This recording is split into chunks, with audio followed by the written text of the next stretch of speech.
At this moment, I don't have a video. I've just hit record. Here's what I hope to touch on today. I want to talk about streets of the old world and why they don't have pavement, why most of them are mud. I want to talk about what one of the biggest comments are regarding that. And we're going to look at an example of some wagon wheels trying to go through mud. Very exciting, something I've been waiting for. We're also going to look at some of Michelle Gibson's work, especially a little tour that she gave us in Jerome recently, and compare it to what I have come to find is the oldest ruins in my area. I hope to take you on a little hike that Chief and I went on. A very interesting and slightly scary exploration. So thanks for being here today, and welcome.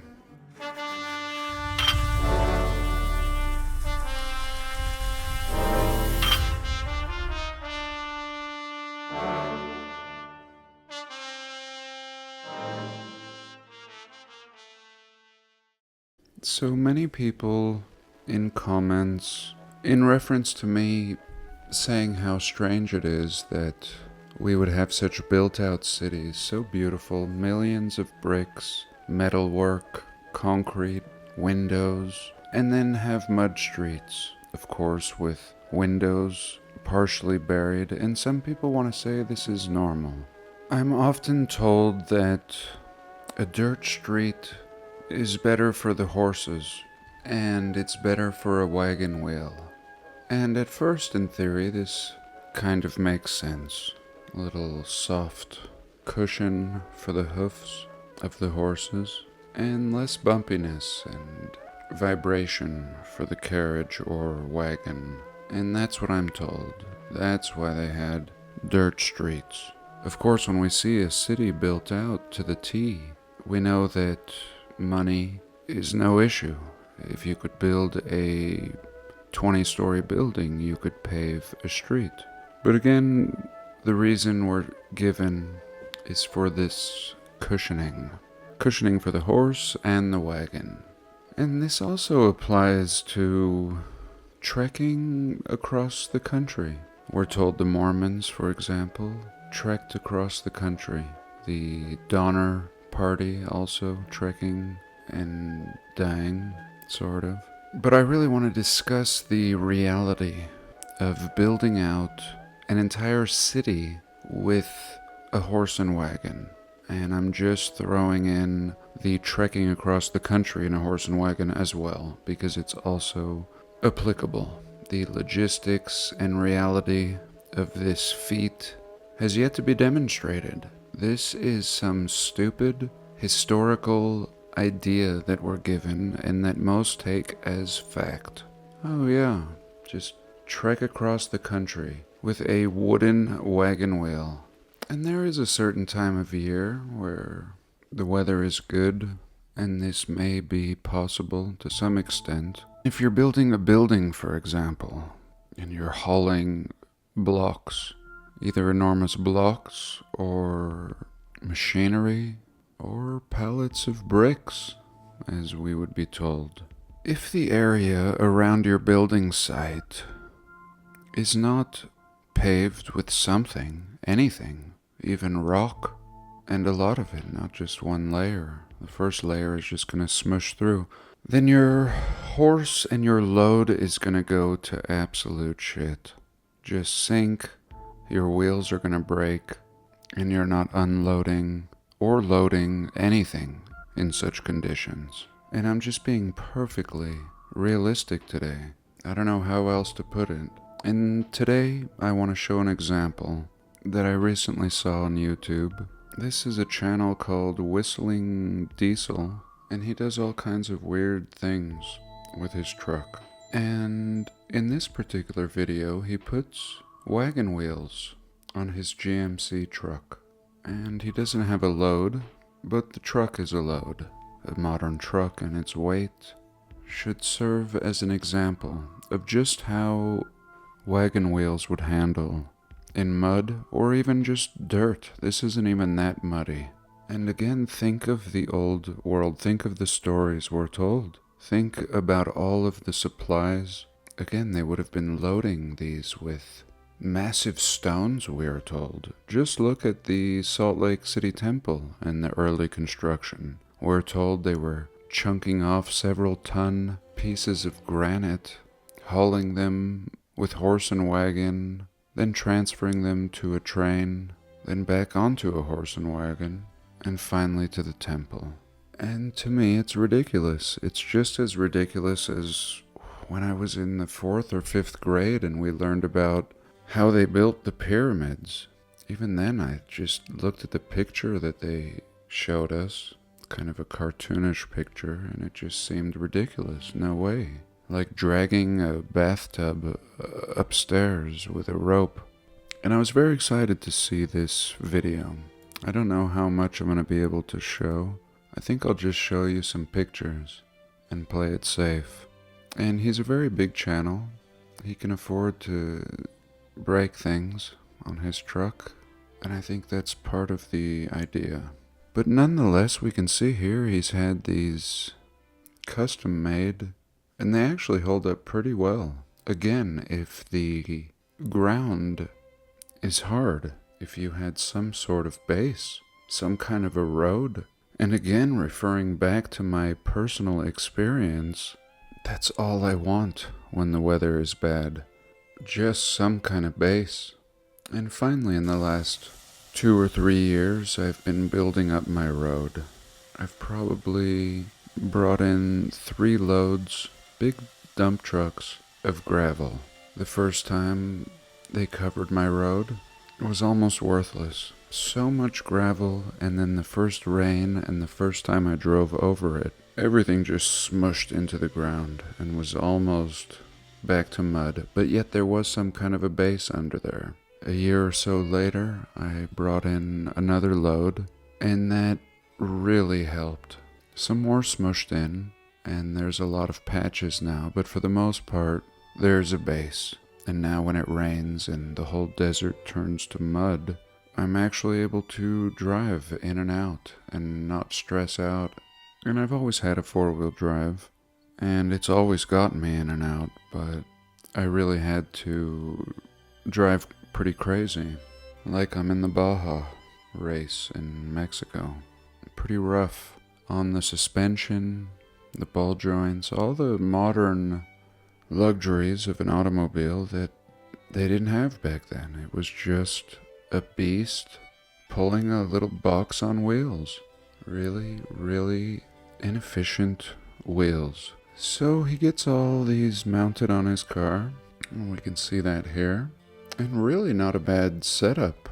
I think if it was made of pure steel with some better traction, not a bad setup at all. But I'm glad he didn't do that. I'm glad he stuck with true, authentic wagon wheels. I don't know who's even making wagon wheels anymore. I'm sure the Amish have retained this skill. And finally he lets her rip. And we can see that the wheel begins sinking. Here we've sunk in about a foot, and up to a certain point holding up pretty well. And mind you, this is not even that bad of conditions. Yes, we see some mud, but we all know it could be much worse than this, especially if you're trekking across the country. And here one of the wheels has busted off. And really we could just imagine that this was a wagon with a couple 1,000 pounds, and here the cracked wooden wheel. And here's what modern wheels look like, and wheels of the old world. So I don't know. This to me was worth talking about because it showed an example, and I thought it was a good point. Why it would be stupid to not pave the streets in a city. And if somehow they had gotten by and built the whole city without paving the road somehow, the roads would be full of ruts. Deep, well-traveled ruts. And we don't see that. It's like a fresh coat of mud. And here's a good example of this other YouTube channel. And this guy does power washing. And I think he started doing it as a job. And then his YouTube channel blew up. And so many people watch that he just goes around power washing people's homes for free. And very fascinating. I watched very eagerly as he power washed the leaves and mud off of this old world sidewalk. Just revealed. I mean, the people didn't even know they had a sidewalk in their front yard. There was just grass and leaves and dirt. And this guy comes along and just blazes a trail through, continues down the steps. And look how beautiful this concrete is. Like some Roman concrete. So elegant. And he continues down the steps. And what we find is the sidewalk continues under the street. In fact, his truck here is parked on a beautiful sidewalk. Everybody on the street is parking on these leaves and mud and dirt and don't even realize there's a beautiful old world concrete sidewalk under here. And let me see if I can show you that. Here we go. He's going a little further. And again, look at this quality concrete. And you can see he's taken about 6 inches off the top. And like I said, it continues all the way to the street. Here we can see another shot. And you can see that the sidewalk is under the street level. And at some point, I don't know if I got a screenshot of it, but you can see a whole row of cars just parked on what seems like dirt. And we've discussed this recently in past videos. Oftentimes, cracks revealing what's really underneath. I'll try to get some better pictures and lay them on top of this. This is the kind of thing that I'll typically eat. Somebody asked me recently in a question.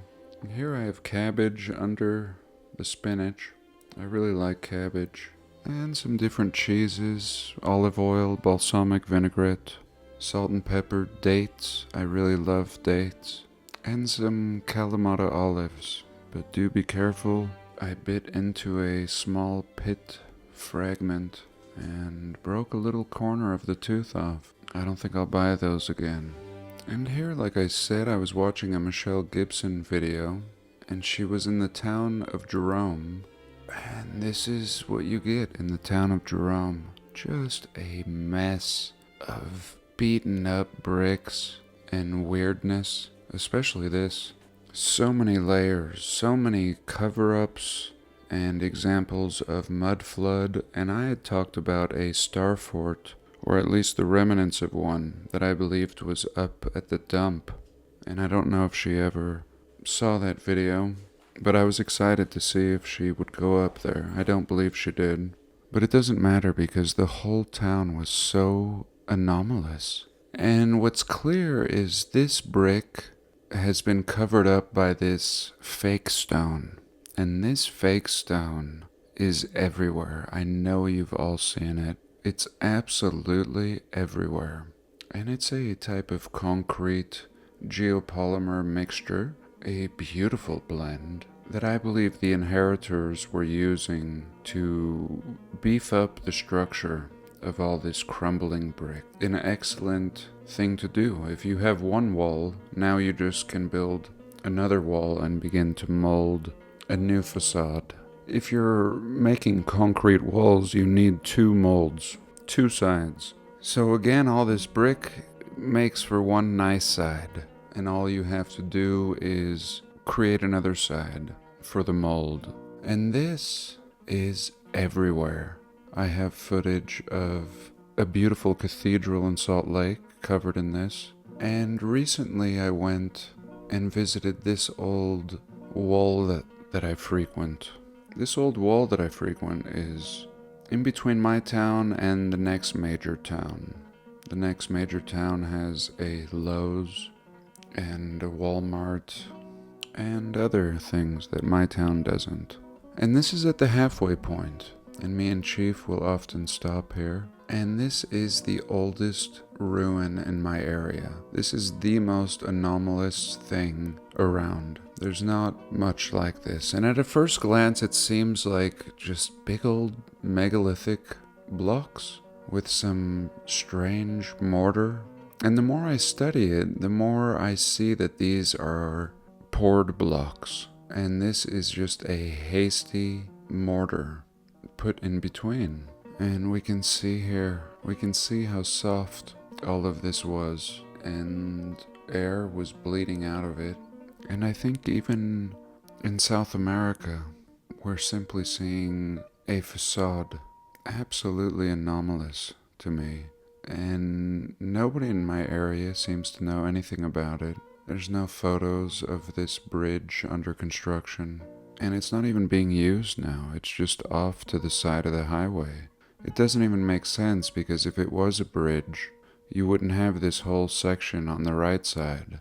One of my personal investigations. There's a little heritage museum in the neighboring town, and I plan on going in and doing a little more research, as they have photos that are not available online, I've been told.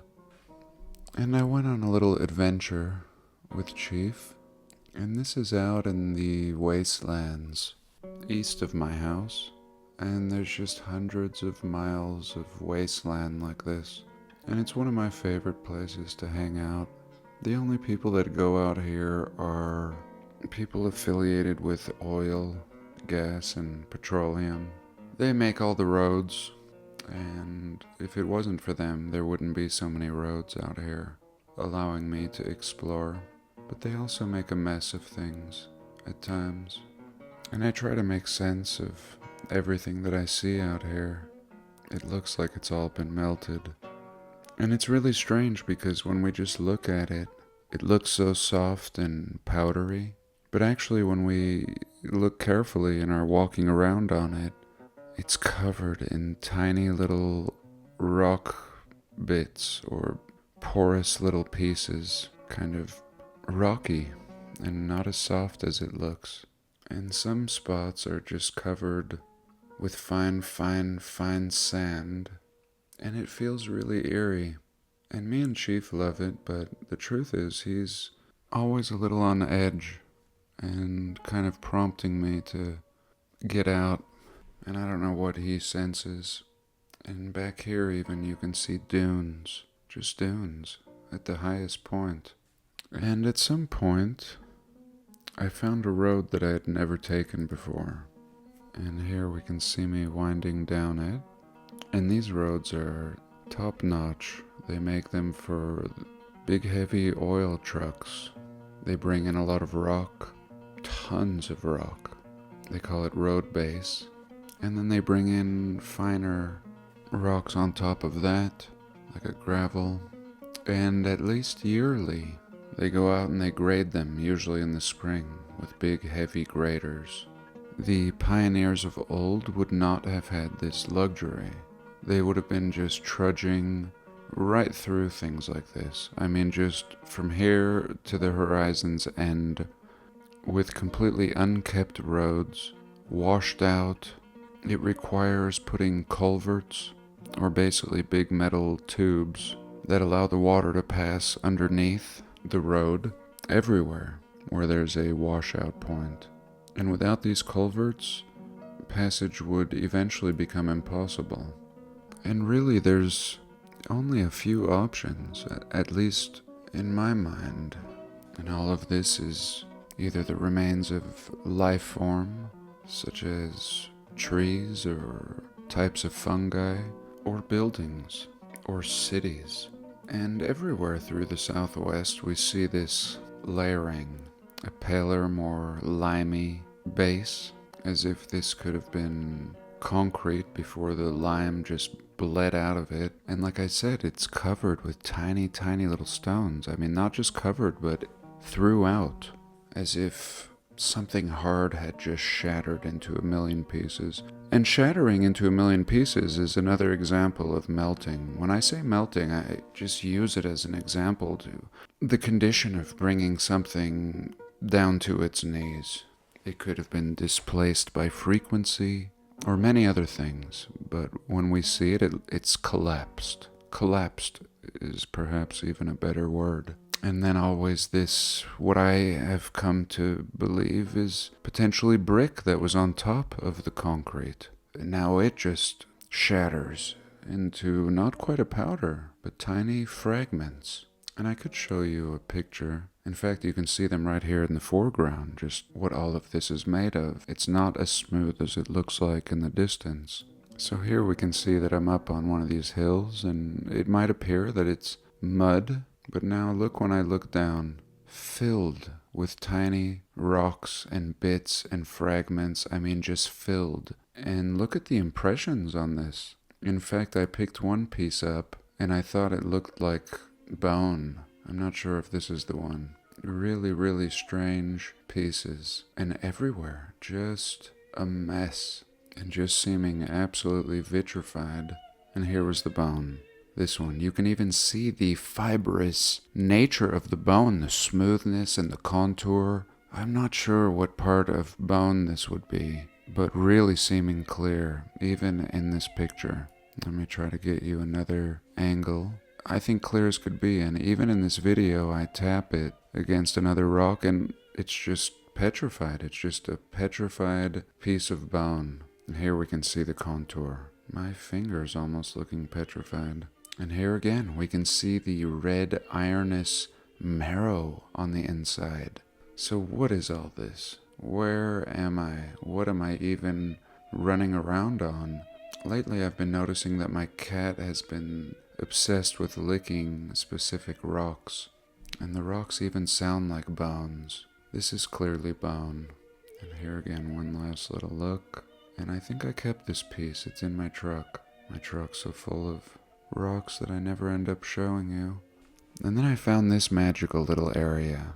And you can't really tell from here, but there was a big cave opening here and one back here. And that's always what I'm looking for. I'm always wanting to go into some kind of place that I feel no man has been, at least in a really long time, and possibly never. That being the ultimate goal. And so we walked, and we find these really strange rocks that just look burnt, and Chief will pee on it. And I'm just not sure. It just seems to scream cataclysm and melting.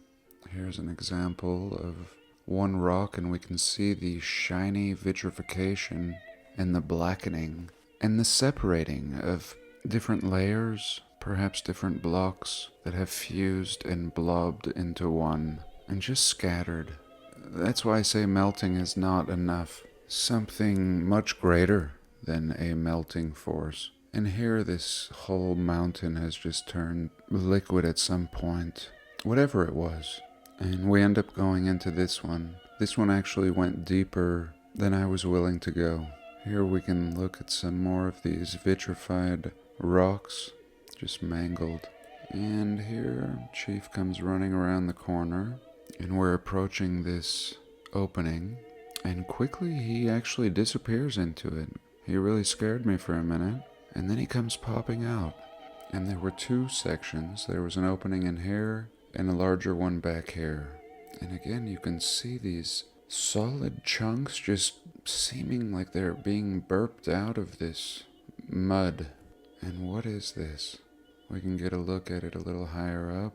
This is not far from Fantasy Canyon, an unpopular destination. And I've gone to Fantasy Canyon, but I like looking at all the things around the edge of it. Like I said, the least explored places. Here, a little look at some of the rocks on the ground. Just millions of little bits of destruction.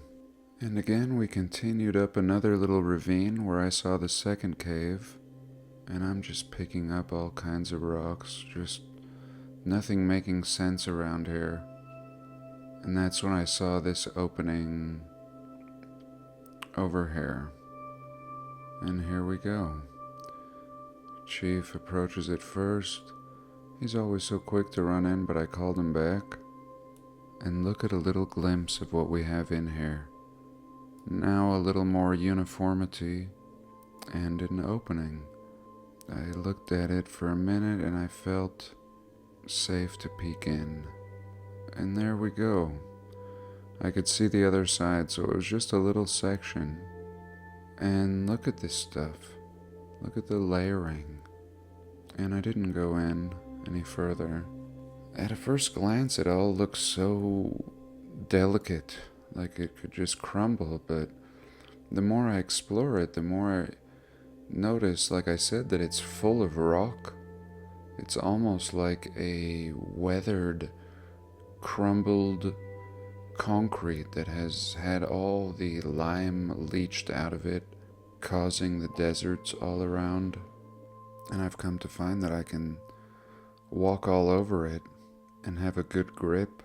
I don't know how Chief feels about it on his feet.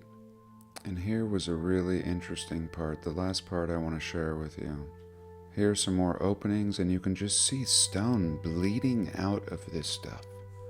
Bleeding out. And then we go up a little higher to get a good look at it. And it never ends. I mean, if these were buildings or cities or beasts or whatever, there was a lot of it everywhere. And here we can see how strange this is. Like, this was soft, and then this cutoff point, I mean, it really makes no sense, except this looked like some kind of a column, and we can see floors. This is the worst condition that a building could ever be found in, if it was a building.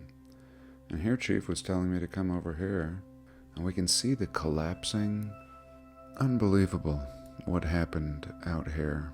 And these are places where nobody has been. Nobody has seen these areas before. There's no tracks, there's no litter, and it just goes on and on and on. And here I get a good look at all of this again. This was very square in person, very smooth, and there's that little opening that I went into. So I think that's it for this week. I do hope you enjoyed. Do have a blessed day. I love you all, and I'll see you next week.